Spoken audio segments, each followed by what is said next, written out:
Another big topic that I'm going to talk about briefly, but you're very well aware of or should be, is school choices. And that's found on page 148 in chapter 6.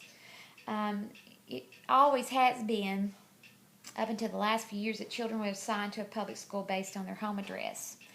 And even now, if you're going to put your school out of zone from where you live, you have to go in and sign a sheet, and you're not guaranteed a spot, and they want to stay near the home address.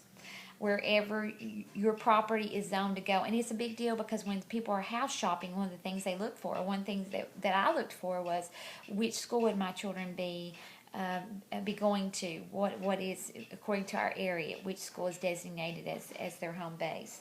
The parents of 1 in 10 students have chosen a private school for the education of their children. Now, that's not a whole lot, 1 in 10, but I do see that the numbers are rising in that area. Especially if parents move into an area that they're in a district where the school is not, it does not have a really high reputation as far as the community feels. They may opt to send their kids to a private school thinking they would get more individual instruction, which they do. Parents are paying greatly for that, but there's usually a smaller number, teacher-student ratio number.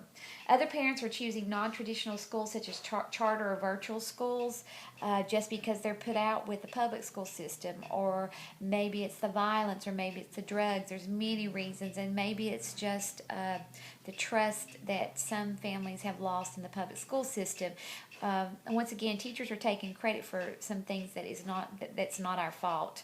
Low test scores and those kind of things. It's not always the teacher's fault. It could be there's not enough hands and one-on-one with the students. There's not enough support.